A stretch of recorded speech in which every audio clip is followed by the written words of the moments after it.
Welcome to this edition of the Million Dollar Mastermind podcast. This is where we pick the brains of high achievers from all walks of life and get their hard-earned, real-world insights on winning. I'm your host, Larry Weidel. I'm talking with Trivinia Barber from Rincon, Georgia. Hello, Trivinia. How are you doing? Larry, I'm doing fantastic. Thank you for having me today. And I know it is a rat race there in Rincon, Georgia, and it's hard to pull yourself out of all of that mass of people and bodies flying around there in town. But thanks for taking the time, and let's talk about winning. How's that sound? I like winning. Let's have that conversation. Okay, so you are right now, just to give people context, CEO of Priority VA. Is that right, how you say it? Or, yeah. Yeah, Priority VA. And revenue is a revenue. We like to give people's ideas of scale, but unfortunately, when we get it third, fourth, fifth hand. We show revenue north of 15 million. Is that about right? No, they lie to you. Okay. They lie to you. We're multiple seven figures, yes, but not anywhere near 15 million. I'm ready for 15 million though, and we're well on our way. Okay, now how long have you been there?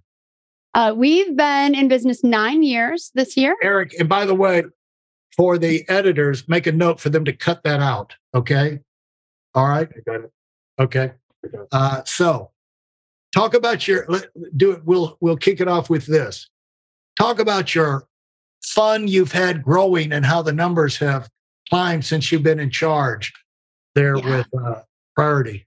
I have such an interesting story about this, Larry, because growing up, a kid that sort of ate government cheese, right, in a very lower middle class family, never did I think I'd be at a place where I wouldn't have to think about eating government cheese. But that story that I brought along with me into leadership actually created a ceiling for me into the kind of growth that we could have. When I first started our company, I actually did almost the exact same services that we do right now for $15,000 and $20,000 for free. I just wanted to help people, right? And I would do it for free. And it took a mentor of mine telling me, you need to be charging money for this. And so the first fee that I charged for our service was $49. Yeah. And then, slowly but surely, he kept hammering away at me to increase our fees and to charge what we were worth. And I remember one time he wanted me to change my fees from $497, I think it was, to $2,500. And I was like, Ray Edwards, beautiful man up in the Seattle area. And I was like, Ray, they're not buying. It's not going to work. And he said, well, they're not buying because you don't believe you're worth it. And as soon as you believe you're worth it, they'll start buying. And so he did a lot of role playing with me. And sure enough, they started buying at $2,500 and now they buy at $20,000. That is interesting. And so how did he do that role playing? Because there's a lot of, I've for one reason or another, see a lot of therapists, physical therapists, recovering from injuries and things like that. 16 years of show jumping and falling off horses and being thrown off horses, and then trying to put my body back together. But a lot of they get to the point where their schedules are full, but, they just hate to raise the money, or raise the fees and all of that. So how did he get you to that point? Yeah, the role playing really was just a matter of me repeating over and over and over again our value proposition, right? Until I got comfortable saying, I knew what we were worth and I knew that the value we were bringing was equal or greater to the amount that we were charging. And so it was repetition. He had me in a room. I was in a mastermind that he held, and he had me in a room and, 8 to 10 other people there too. I kind of felt like an intervention, and we just kept going through it. And I came home from that event and tried it out on my own, and sure as hell, people bought. I was like, what? This worked, right? And it was really just a mindset shift for me that I had to believe that I was worth it. So repeat that for me again. Explain that for me again. You went to a meeting, like a retreat. Yeah, like people there. Yeah, and I was in the middle and threw paper, wadded up paper and threw it at you.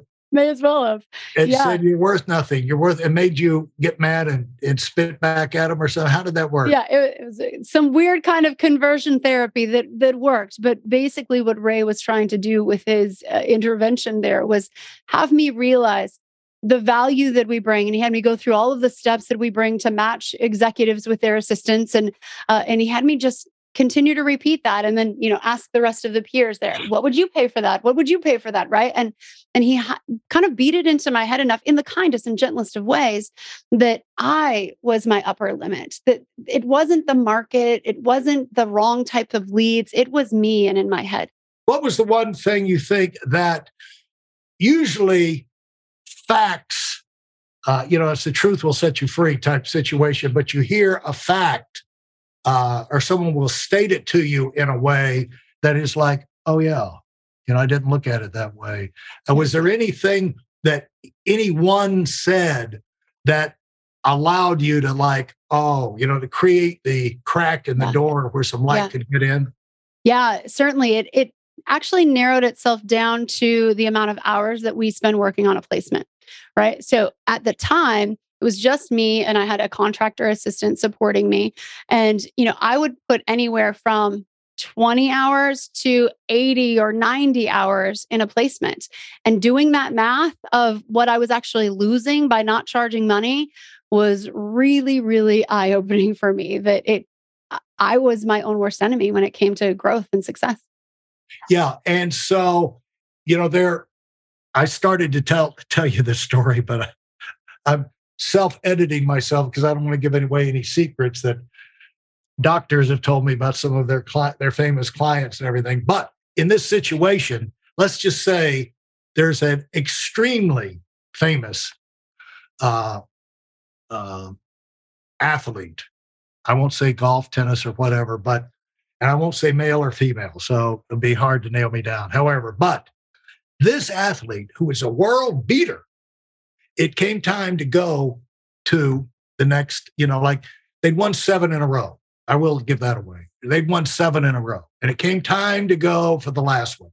Couldn't be doing this forever, but it came time for that. And you figure they've got this, But a new star had come on the scene in that area and was just beating the crap out of everybody. So when you said that name to this person who had always 7 in a row won, she just turned into jello, or he or she turned into jello. Okay. And so they went through a thing of role playing and said, I can beat.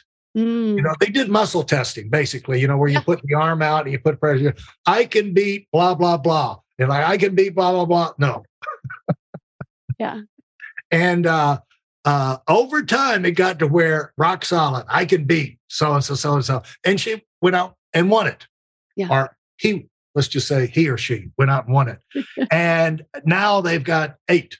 And so you can get over these things. Yeah. And I read a book when I was in high school. This guy came through, Bill Glass, and he was talking about psycho-cybernetics. Have you ever read that? I have never read it, but I've heard of it. Yeah. Yeah. And it's fantastic. It's like mind. You don't have to be controlled by your instincts or your fears or whatever. You can overcome it. You just psych yourself up. And they had the example of the football players before the game. And, realistically, envisioning the grass and, the impact and this, that, and the other, and seeing themselves going to win. So I psyched myself up one day to make a high dive off. To me, the biggest thing I can do is do a high dive off the diving board at the pool because I'm terrible in water. And so I psyched myself up.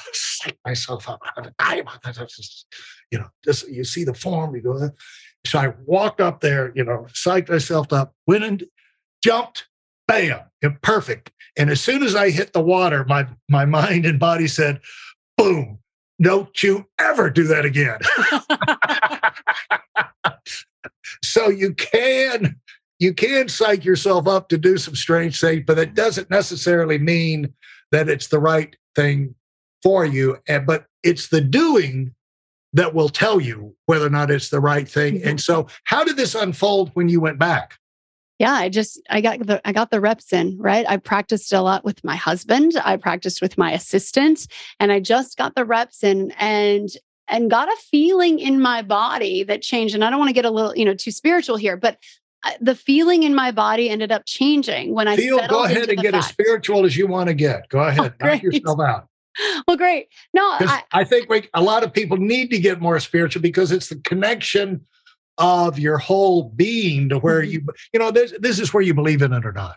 Yeah. And, if you feel like it's right for you, this is what you're supposed to be doing. A lot of people, they do all the work and they don't really feel like they're supposed to, or they're worth it or whatever. And that's a spiritual thing. That's not a mental thing.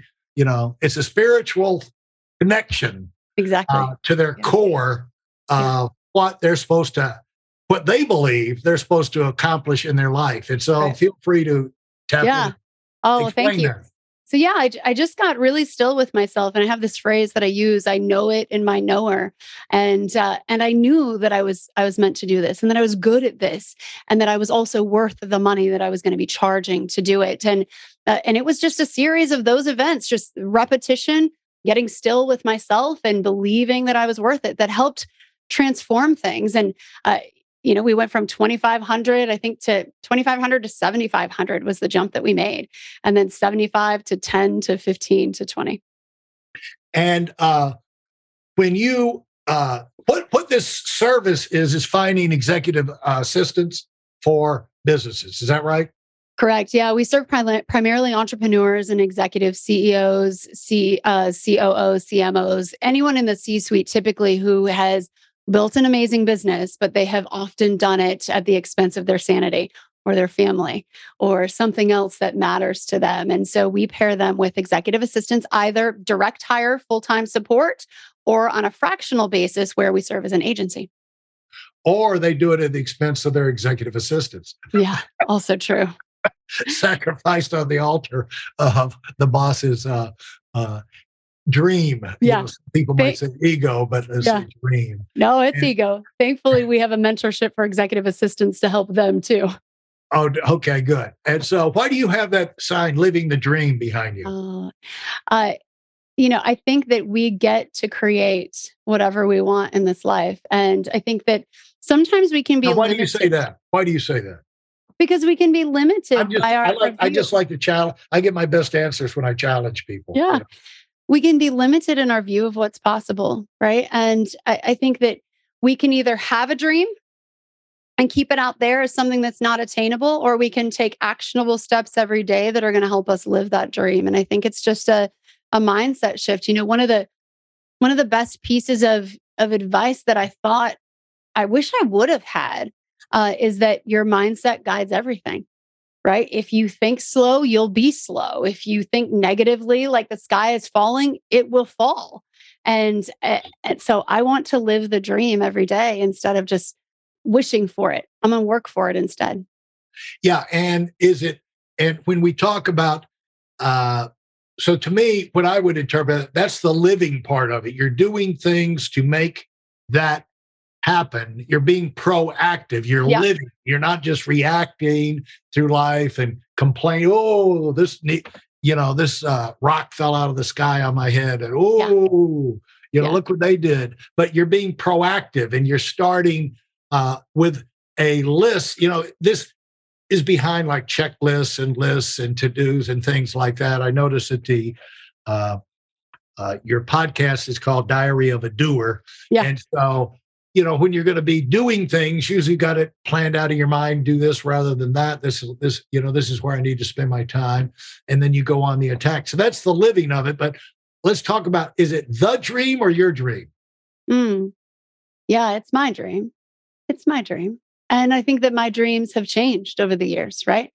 When I was working in corporate and driving 45 minutes a day and paying $8 to park and begging my leaders to let me work from home, my dream was to just work from home. And then my dream shifted into not having someone tell me when I had to wake up and when I had to work, right? And then it was flexibility. And so my dreams have changed over the years. And I think that everyone has an individual dream. And that's where I think we can get messed up, is we can start pursuing a dream that is someone else's. It's someone else's 7 happy hops to freedom, right? Or to business bliss or whatever they want to call it, instead of creating ours for us, right? It's the one time I think we should be very selfish with ourselves is when we're creating our path for our lives. I have 4 daughters, Larry, and my oldest is 19. Thank you. Congratulations. My oldest is 19, and she's at this place in her life where she wants to do all the things, right? And we keep telling her, like, take your time and make sure you're living your dream and not ours, or not your teachers, or not, your boyfriends or whomever else. And I think that that's something I wish that we would embed in our society a little bit more and make that okay. Thanks for listening to the Million Dollar Mastermind. If you felt there were any valuable takeaways from this episode, please take a minute and leave us a 5-star review. Your feedback is important and really helps us get the word out to a wider audience. Remember, we have a valuable webinar that is absolutely free. Register for it right now at weidelonwinning.com. Thanks for listening.